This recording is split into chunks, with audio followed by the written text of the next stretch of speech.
준연동 형제 위성정당 듣기만 해도 머리가 아프시다고요? 걱정 마십시오. 다른 건 전혀 몰라도 됩니다. 이거 하나만 하시면 남은 총선이 보입니다. 민주당의 통합 비례정당 제가 시원하게 풀어드립니다. 함께 공부할까요? 안녕하세요. 동행가 뉴스터디 동정민 앵커입니다. 자, 이재명 민주당 대표가 결국 결정을 했지요. 준연동형에서 승리의 길을 찾겠다. 통합형 비례정당을 추진하겠다. 아이고, 머리가 아픕니다. 이건 대체 무엇이냐? 자, 4년 전에 한번 경험했지만 이미 다 잊어버린 상황. 뭔가 꼼수가 많았고 골치 아팠던 것만 기억나는 상황이죠. 자, 여러분들 궁금한 건 이거잖아요. 그래서 이렇게 결정했을 때 이번 총선에 어떤 영향을 미칠 것이냐? 자, 민주당이 손해 안 보려고 이거 했지 않았겠느냐? 자, 그럼 총선 결과에 어떤 영향을 미칠 것이냐? 자, 복잡하지만요, 여러분 간단합니다. 제가 말씀드릴게요. 일단요, 달라질 게 별로 없습니다. 결과적으로는요. 자, 왜 달라질 게 없는지 제가 설명을 드릴 텐데 4년 전에도 준연동형제 했습니다. 그죠? 그때는요, 차이는 있어요. 그때는 47석이, 비례대표가 47석인데 그중에 30석은 연동형으로 하고 17석은 병립형으로 했어요. 아니, 뭐 머리 아파도 신경 쓰지 마십시오. 이번에는 47석 모두를 준연동형을 하게 됩니다. 복잡하시죠? 아실 필요 없어요. 왜? 결과에 아무런 영향을 미치지 않으니까요. 자, 4년 전에 결과 어떻게 나왔습니까? 미래한국당 이렇게 얻어서 19석 얻었고요. 미래한국당이 이제 국민의힘 전신인 미래통합당이 위성정당이잖아요. 그죠? 더불어시민당, 더불어민주당의 위성정당인 더불어시민당이 17석 받았어요. 뭐 이렇게 짜잘한 당들이 있었지만 결과적으로는요. 8년 전, 그러니까 준연동형 아니라 예를 들어 미래통합당은 미래통합당으로, 더불어민주당은 더불어민주당 이름으로 비례대표 냈을 때도 비슷하게 받았어요. 자, 지금도 비슷하게 받았고 올해도 비슷하게 받을 겁니다. 그 이유 좀 이따 설명드리겠지만, 그러면 이렇게 결정하면서 이번 총선 때 봐야 될 것이 무엇이냐? 딱 하나입니다. 딱 하나. 통합형 비례정당. 이게 대체 무엇이냐? 요거 달라요. 왜? 이재명 대표가 의원총회에서 이렇게 얘기를 했습니다. 준연동형을 유지할 경우 가장 우려가 되는 건 갈등이다. 민주개혁 세력의 맏형으로서 주도적으로 그 책임을 다하겠다. 갈등, 가장 우려되는 갈등, 그게 바로 이 얘기거든요. 자, 지금 시작해 보겠습니다. 자, 이 의문점부터 일단 해소를 하고 갈게요. 자, 아니 준연동형 병립형 그렇게 고민했던 건데 두 개가 결과가 차이가 없다고, 네, 제가 왜 그렇게 차이가 없다고 했는지 말씀을 드리겠습니다. 자, 보십시오. 국회의원 전체 300석입니다. 그중에 지역구 253석은 빼야죠. 그죠? 이건 알아서 각 지역에서 1등한 사람이 당선이 되는 거니까요. 지금 얘기하고 있는 건 47석 비례대표 얘기입니다.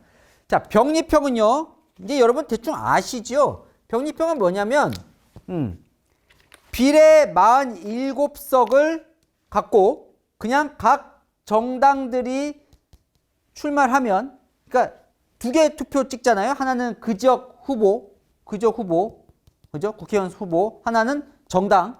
그럼 요거는 이제 지역구 이거 빼고 요게 정당 득표를 하면 47석을 그냥 득표율로 나눠버리는 거예요. 곱해버리는 거예요. 그러니까 쉽죠? 그죠? 심플하죠? 뭐 새누리당이 뭐 10% 얻으면 47석에 곱하기 0.1 하면 4.7석 얻는 거고 비슷한 거예요. 다 이런 식으로 하는 겁니다. 이건 다 이해하시죠? 자, 준연동형은 좀 복잡하지만요. 준연동형 볼게요. 복잡하지만 달라질 게 없습니다. 왜냐? 원래는 달라져야 돼요. 왜냐? 자, 복잡합니다. 그죠? 복잡해요. 차이점을 말씀드릴게요. 차이점. 이 두 개를 보고 차이점 말씀드릴게요. 자, 준연동형은 원래 취지는 뭐냐면 소수 정당에게 혜택 주는 거예요. 소수 정당. 왜 소수 정당에 혜택을 주냐? 이제 보세요. 자, 보통은요. 새누리당, 민주당, 그다음 정의당 후보를 다 내요. 예를 들면 3명이. 근데 새누리당 아니면 민주당이 당선되죠. 왜냐면 한 표라도 더 많이 받은 사람이 당선이 되니까. 하지만 정의당 입장에서는 당선은 안 되는데 계속 10%는 득표를 해요. 어느 지역구든. 예를 들어서 어느 지역구든. 그러면 그 10%는 죽은 표가 되잖아요. 그렇죠? 어차피 당선이 안 돼버리니까. 그럼 이거 사표 아니냐? 제대로 민주주의가 반영이 안 된다. 그래서 어떡하냐면 비례대표 이 정당 득표율을 전체 300석에 영향을 미치게 만들어버리는 겁니다. 그래서 그 10% 얻는 것도 뭔가 영향을 미칠 수 있게. 그래서 어떻게 되냐면요. 병립형은요. 47석만 갖고 하는 거라면 준연동형 비례대표제는 전체 캐파는 비례대표는 47석 똑같지만 300석이 곱해버려요. 정당 투표율을. 네. 그리고는요. 뭘 빼버리냐면 이게 가장 큰 차이점인데 지역구 당선자 수를 빼요. 왜? 지역구 당선자를 내는 사람은 어느 당이라고요? 거대 정당. 국민의힘 아니면 민주당이잖아요. 대부분. 그러니까 그 지역구 당선자를 빼버리게 돼요. 그럼 무슨 얘기냐면 국민의힘과 민주당 이름으로 비례대표 나가면 한 석도 못 얻습니다. 국민의힘으로 친다면 지난 4년 전에 33%를 정당 득표율을 했거든요. 그러면 300석에서 33%니까 3분의 1이잖아요. 곱하기 3분의 1 하면 얼마예요? 100석이에요. 100석. 그런데 보통 국민의힘이 지역구에서 당선자 수 몇 명 내죠? 한 100명 냅니다. 100명. 빼야 돼요. 100. 그럼 어떻게 돼요? 빵석이 돼요. 빵석. 그러니까 거대 정당은요. 지역구 당선자 수를 빼기 때문에 엄밀히 말하면 한 석도 못 얻어요. 그렇게 되면 47석을 다 소수 정당이 나눠 가지는 거예요. 자, 그럼 소수 정당들 뭐 이런 정의당 뭐 이런 뭐 기독자유당 뭐 진보당 이런 사람 막 당을 가질 수 있겠죠. 그런데 제가 결론이 관계 없을 거다. 결과적으로는 병립형하고 달라지지 않을 거다라고 하는 이유. 그래서 뭐가 등장하는 거예요? 위성정당. 자, 위성정당이 뭐냐? 왜 만들어지냐? 간단해요. 자, 보십시오. 국민의 힘이 있고 국민의 미래를 지금 위성정당 이름 정했잖아요. 국민의 미래로. 자, 어떻게 하느냐? 국민의 힘은 지역구 후보만 내요. 국민의 미래는 지역구 후보를 안 내요. 안 내요. 그리고는 국민의힘이 자, 조용히 국민의 미래 찍으세요. 정당 지역구 후보는 국민의힘 찍고 비례 정당 득표는 국민의 미래로 하세요. 라고 해요. 자, 그러면 똑같이 국민의 미래가 33% 얻었어요. 그런데 지역구 당선자 수 빼야 되는데 국민의 미래, 지역구 후보가 없잖아요. 그럼 뺄 게 있어요? 없어요? 없어요. 그럼 무슨 얘기예요? 소수 정당은 똑같아지는 거예요. 결과적으로. 그래서 어차피 47석 가지고 정당 득표율로 나누는 꼴이 돼버리는 겁니다. 그러니까 결과적으로는 위성정당을 만드는 그 순간 이거와 이거는 사실상 결과의 차이가 없어지게 되는 겁니다. 4년 전에도 그랬고요. 올해도 아마 그럴 겁니다. 그런데 거대 정당 입장에서는 귀찮아지는 거예요. 왜? 귀찮아질 뿐이에요. 그냥 만들어야 되잖아요. 당을. 그냥 이거 가면 당 안 만들고 국민의힘이 알아서 지역구 후보 내고 비례 후보 공천돼서 비례 정당 투표를 받으면 되는데 당을 만들어야 돼요. 또 하나. 의원을 꿔줘야 돼요. 이 꼼수가 난무하게 됩니다. 왜 의원을 꿔줘야 되느냐? 간단합니다. 자, 이게 4년 전 준연동형 했을 때 위성정당 있었을 때 투표용지예요. 비례대표 국회의원 선거투표지 1번, 2번 없어요. 1번이 민주당, 2번이 미래통합당인데 없어요. 왜 없어요? 비례정당, 비례 후보를 안 냈으니까요. 없어요. 그러면 나머지는 어떻게 기호가 정해져요? 국회의원, 현역 의원 수로 결정이 돼요. 만약에 지금 지역구보다 한 명도 없는데 국민의 미래로 그냥 내버리면 지난 4년 전에 35개 정당이 비례 후보를 냈거든요. 그럼 뭐 저기 한 20번, 25번 가는 거예요. 그러면 사람들이 못 찾잖아요. 그럼 어떻게 해야 돼요? 기호수를 끌어올려야 돼요. 끌어올리려면 어떻게 해야 돼요? 현역 의원을 보내야 돼요. 그러니까 의원 꿔주기가 되는 겁니다. 자, 꿔줬어요. 어떻게 꿔줬어요? 4년 전에. 자, 미래한국당이라는 당에 여기 한성교, 원유철 다 국회의원이었잖아요. 현역 의원이었어요. 불출마한 의원들 다 보냈습니다. 10명 꿔줬어요. 민주당, 더불어시민당 여기 이종걸 의원, 여기 현역 의원인데 불출마한 의원, 이런 의원들 7석 꿔줘서. 그래서 결과적으로 어떻게 됐어요? 미래한국당이 기호 4번, 더불어시민당이 기호 5번이 된 거예요. 그래서 당시에 미래통합당 어떻게 홍보를 했어요? 기억나세요? 2판 4판이라고 홍보했습니다. 왜? 2판 4판. 지역구 후보는 2번 찍고 비례정당은 4번 찍으라고 2판 4판을 당시에 슬로건으로 내봤고요. 아니면 무조건 두 번째 찍으세요. 지역구 투표용지 두 번째가 미래통합당, 비례용지 두 번째가 미래한국당. 그래서 무조건 두 번째 있는 당 찍으세요. 이렇게 홍보를 했어요. 국민들이 헷갈릴까 봐. 이런 꼼수가 난무하게 되는 겁니다. 결과는요. 달라질 게 없는데. 자, 그런데 제가 변수가 하나 있다 그랬죠. 이거라 그랬잖아요. 민주당 이재명 대표가 말한 통합형 비례정당. 이거는 왜 골치가 아프냐? 요거 때문이에요, 요거. 자, 본격적으로 시작해 보겠습니다. 자, 민주당 의원들이요. 직전에 최고위원회의를 열었는데 이 결정하기 전에 준연동형 결정하기 전에 준연동형으로 가면 안 된다라고 가장 강력하게 반대했던 이유가 있습니다. 4년 전에 너무 힘들었거든요. 민주당이. 힘들었어요. 위성정당 만들어 놓고 그 기억을 많은 의원들이 떠오릅니다. 또 해야 되는 거예요. 지금 몇 달 남은 기간 동안. 왜 힘들었느냐? 4년 전 상황을 정확히 말씀드리겠습니다. 자, 4년 전에 더불어민주당의 위성정당, 더불어시민당의 비례 후보입니다. 더 많아요. 한 30번까지 있지만 제가 여기서 끊는 이유는 여기까지 당선이 됐거든요. 아까 더불어시민당 제가 17명 당선됐다고 했잖아요. 17번까지 당선이 됐습니다. 당연히 이 앞에는 무조건 당선되는 자리죠. 여기는 이제 뭐 좀 헷갈리는 자리고. 어쨌건 자, 어떻게 구성이 됐느냐.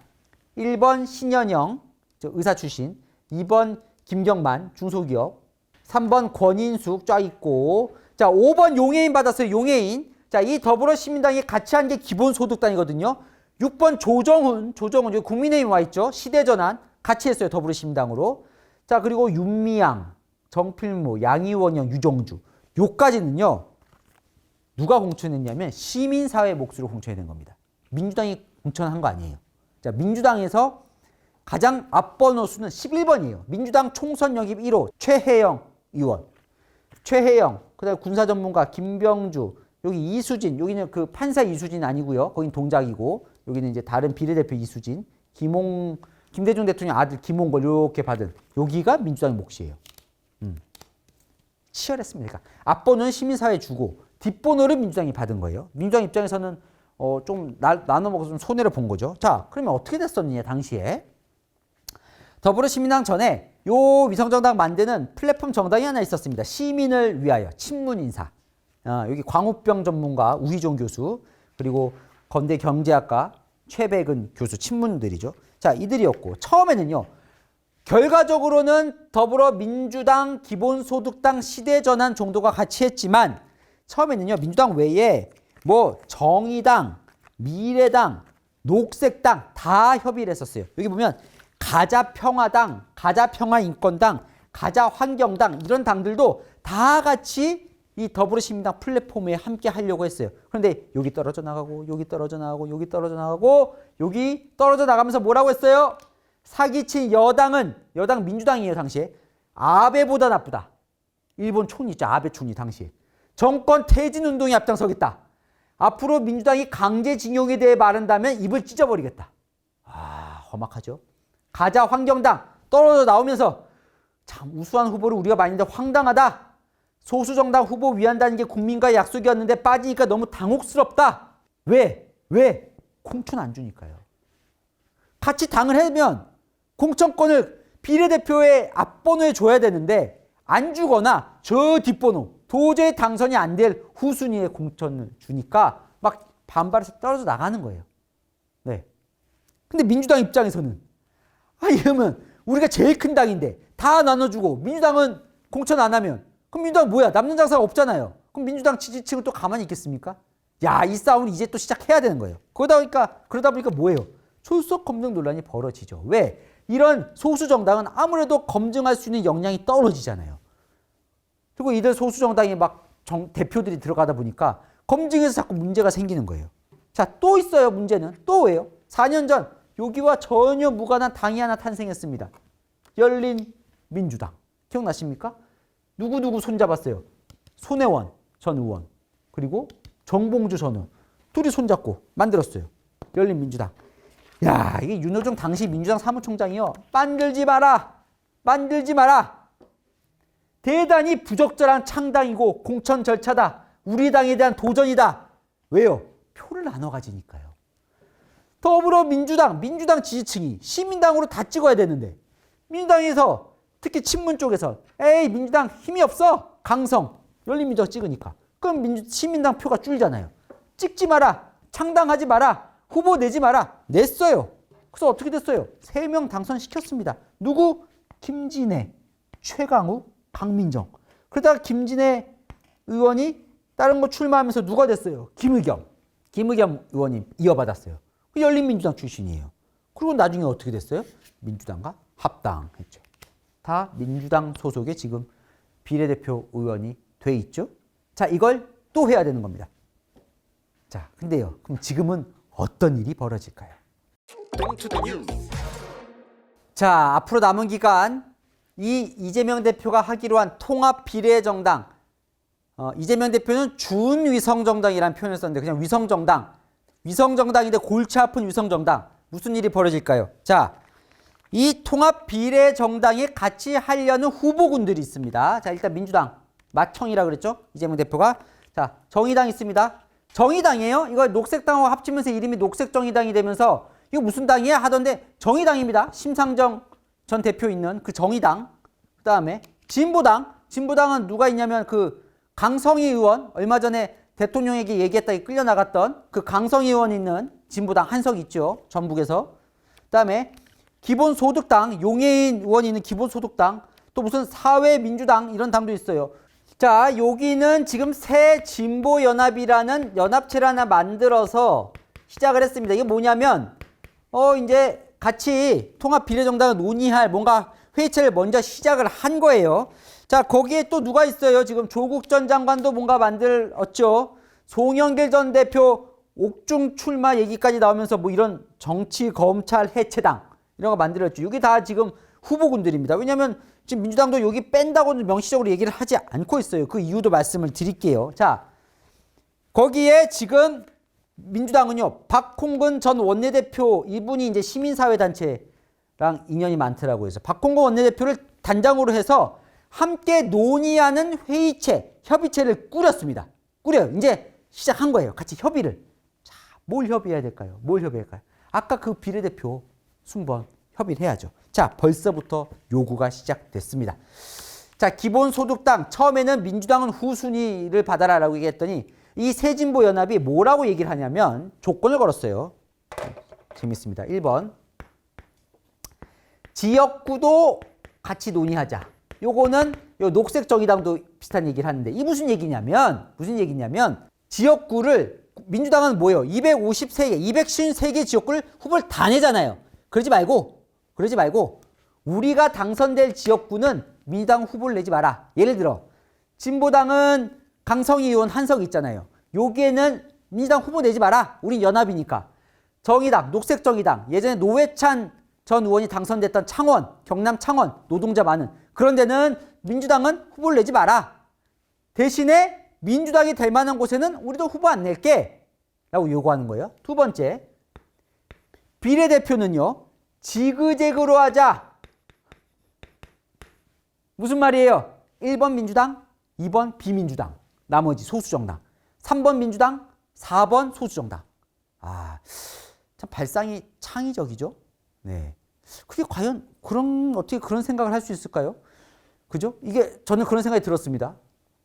당이라는 거는 그 당의 가치를 갖고 평가를 받는 거고 후보를 내서 평가를 받는 건데 이 상당히 다양한 가치가 있는 이 사람이 그냥 진보연합이라는 이유만으로 후보를 같이 내고 같이 지그재그로 낸다? 어쨌건요. 그런 제안을 했습니다. 네. 민주당도요. 4년 전처럼 우리가 좀 후순위로 낼게 라는 얘기는 하고 있습니다. 자, 이게 어려운 이유가 있습니다. 자, 아까 제가 뭐라고 말씀드렸죠? 4년 전에 처음에 그때도 이렇게 많이 시작했어요. 다 떨어져 나갔습니다. 다 떨어져 나가고 결국 남은 건 기본소득당과 시대전환 정도 남아 있었어요. 다 떨어져 나갔어요. 왜? 줘야 되잖아요, 뭘. 자, 아까 말씀드렸다시피 저기 다시 한번 붙여볼게요. 더불어시민당 17석었습니다. 17석. 근데 17석인데 진보에 뭘 했냐면 민주당은 50% 이상은 가져가지 마라. 당선권에서. 그러면 17석에서 민주당이 빼면 뭐 한 8석, 9석만 민주당이 가져가고 나머지 나눠 먹어라. 근데 나머지를 나눠 먹더라도 이걸 한 명씩 다 줄 수 있겠습니까? 후보들을 당선권에. 그러다 보니까 뭐예요? 공천 못 받는 사람. 또 지역구가 잘 정리가 안 되면 다 떨어져 나가는 거예요. 자, 예를 들어요. 지역구. 아니, 민주당은요, 이미 253개 지역구에 다 후보들이 뛰고 있어요. 그럼 어떻게 돼요? 이들한테 양보하려면 그 지역구 후보 보고 너 주저앉아라. 그거 주저앉겠습니까? 4년 동안 열심히 뛰었는데 자체 교통정리도 쉽지가 않은 거예요, 지금. 뭐 이런 것도 벌어지죠. 검증 논란. 이들이 뭐 제대로 된 후보를 못 낼 경우에 검증 논란도 있지만 그거보다 더 한 건 민주당 지지층이 이탈을 해버려요. 막 잡탕처럼 돼버리면. 왜냐면 나는 민주당 후보를 찍어. 근데 비례정당 아우 골치 아파. 그럼 어떻게 돼요? 이런 데로 가는 거예요. 비례표가. 그러면 지지층이 떠나갈 수가 있는 겁니다. 너무 갈등이 심해버리거나 아니면 다 양보를 해버리면. 자, 게다가 그러면 어떻게 돼? 야, 그러면 우리 할 만한 사람만 하고 나머지는 야, 4년 전 나가 그냥. 따로 내 했을 경우 어떻게 돼요? 자, 4년 전이에요. 더불어시민당 17석 얻었는데 열린민주당 3석, 정의당 5석 얻었습니다. 자, 이걸 만약에 더불어시민당이 다 먹을 수 있다면 자, 하면 20석 넘게 얻잖아요. 정당만. 그럼 민주당 입장에선 좋잖아요. 그죠? 많이 가질 수 있으니까. 좋은 거예요. 자, 그런데 열린민주당이 당시에 뭐라고 행보했냐면 야, 어차피 우리 합당할 거야. 우리는 어차피 들어갈 거니까 따로 해라고 얘기를 했습니다. 따로 해. 민주당 입장에서는요. 따로 하려면 그것도 골치예요. 합당할 때 합당해야 되잖아요. 열린민주당이 그냥 합당해 주겠습니까? 우리 의원 다 의원직 주고 또 우리 당에 있는 당직자들 다 자리 주고 요구하겠죠. 합당 요구. 나중에 합치려면 더 힘들어요. 민주당 입장에서는 안에 있어도 골치, 나가도 골치예요. 자, 예를 들어 보겠습니다. 자, 이게 복잡한 이유가 있어요. 조국 신당이요. 통합비례정당에 조국 전 대표 이 신당이 같이 하는 게 좋을까요? 안 하는 게 좋을까요? 민주당 입장에서는요. 자, 여러분이라면 어떤 선택을 하겠습니까? 자, 같이 하자니 중도표들이 싫어하겠죠. 아, 조국의 강을 건넜다더니 또 같이 해. 중도표들이 이 통합비례정당을 안 찍을 수가 있어요. 그죠? 그런데 만약에 그럼 조국 전 대표를 빼요. 빼면 어떻게 돼요? 이 사람이 만약에 독자적으로 당을 만들어요. 근데 조국 신당이요. 지금 여론조사 예전에 돌리고 보면 한 8% 가까이 나옵니다. 8%. 민주당과 별개로. 그럼 그 표 다 누구 표예요? 민주당 표예요. 대부분이. 그럼 어떻게 돼요? 또 쪼개지는 거예요. 열린민주당처럼. 열린민주당 5.42% 받아서 3석 받았는데 8% 받으면 여기 한 5석 만약에 가져가 버려요. 그럼 그 누가 줄어요? 더불어시민당. 지금 이제 이름이 더불어시민당 아니죠. 이번에 뭔지 아직 안 정해졌지만 그게 또 줄어드는 거예요. 그럼 이재명 대표 입장에서는 이 표는 이재명 대표 표예요? 아니에요. 조국 전 대표 표예요. 무슨 말이에요? 나중에 합당하려면 어떻게 돼요? 합당을 만약에 하려고 해도 조국 전 대표를 상당히 많이 포션을 줘야 되는 거예요. 지금 이재명 대표는 뭐예요? 이재명 당으로 만들어야 되는 것도 하나의 숙제잖아요. 그죠? 예전에 문재인 당을 이재명 당으로 만들려고 하는 거잖아요. 그런데 그러기 위해서는 이런 많은 사람들과 같이 나눠 먹고 고민하고 해야 되는 상황이 벌어지는 겁니다. 같이 통합비례정당으로 하든 아니면 안 하든. 좀 이해가 되십니까? 그러면 국민의힘은 고민이 없냐? 국민의힘 고민이 별로 없죠. 왜냐? 저 국민의힘은 국민의 미래가 있어요. 같이 할 당이 없어요. 그냥 국민의힘 위성정당이에요. 국민의 미래는. 이런 같이 할 당이 없습니다. 창당해서 같이 하면 돼요. 물론 4년 전에 이 두 사람이 공천 갈등을 겪었습니다. 황교안 미래통합당 당과 한성교 불출마한 한성교 미래한국당 대표를 만들어놨더니 한성교 의원이 내 당이야! 그러면서 공천권을 좀 행사한 적이 있어요. 하지만 이때는 황교안 대표가 약간 리더십이 약했기 때문이고 지금은요. 이미 한동훈 비대위원장이 사실상 당을 장악했기 때문에 국민의 미래는 대부분 한동훈 위원장이 공천하게 된다고 보면 될 것 같습니다. 여기는 별로 갈등의 소지가 없어요. 왜냐하면 같이 할 당이 없으니까. 근데 국민의힘 위성정당이니까. 하지만 민주당은 이런 골치 아픈 일들이 벌어지는 거예요. 그런데 이건 왜 해요? 이걸 왜 해요? 이재명 대표는 골치 아픈 걸. 사실 그래서 병리편 가고 싶었던 것도 있었어요. 왜 해요? 자, 가장 좋은 시나리오는 뭐냐면요. 확장이에요. 확장. 자, 민주당으로 하면 1밖에 안 될 걸 이런 걸 잘 조합해서 0.5를 만들고 싶은 거예요. 1.5를 누가? 이재명 대표가 다 가져갈 수 있는 기회예요. 특히 뭘 겨냥하면 뭐예요? 바로 다음 대선. 대선은요. 이런 진보 세력의 힘이 아주 크다고 민주당 쪽에서 얘기를 하고 있습니다. 그러니까 이렇게 나눠져 있는 당들이 다 약간 이렇게 합쳐져야 보수 진영하고 맞설 수 있다. 그러면 이번 기회에 이 세력들을 다 자기 세력으로만 만들 수 있으면 다음 대선에서 상당히 유리해지는 겁니다. 그리고 그 주도권을 본인이 쥘 수 있는 거죠. 총선 때 잘 되면 비례대표 의석수도 늘릴 수 있고 대선 때 자기 편으로 다 만들 수 있는 아주 좋은 최상의 시나리오죠. 망하면 어떻게 돼요? 진보 세력과 오히려 갈라질 수 있는 갈등에 되고 자기 지지층마저 실망하고 떨어나갈 수 있는 1 플러스 0.5가 아니라 1이 0.8로 줄어들 수 있는 위험감, 위기감도 있는 겁니다. 그러다 보니까 이재명 대표가 뭐라 그랬다고요? 준연동형으로 유지할 경우 가장 우려하는 건 갈등, 무슨 갈등? 진보 세력 내부 갈등. 민주개혁 세력이 맏형으로서 주도적으로 책임을 다하겠다. 내가 맏형이니 나도 충분히 큰 포션을 가지겠지만 또 맏형이니까 동생들에게 좀 나눠도 주는 이 어려운 숙제를 누가 갖게 된 거예요? 이재명 대표가 갖게 된 겁니다. 이 결과에 따라서 이 표가 이낙연 신당으로 갈 수 있고 민주당 표가 이준석 신당으로 갈 수도 있고 오히려 이들에게 갈 표가 더 통합비례정당으로도 갈 수도 있는 요것이 바로 이번 준연동제로 인한 이번 총선의 유일한 사실상 변수라고 보시면 될 것 같습니다. 복잡한데 궁금한 이슈 댓글로 남겨주시면 제가 대신 풀어드리겠습니다. 아시죠? 평일 오후 7시엔 뉴스A, 주말 오후 3시엔 동인가 뉴스터디. 오늘 순서 여기까지입니다. 감사합니다.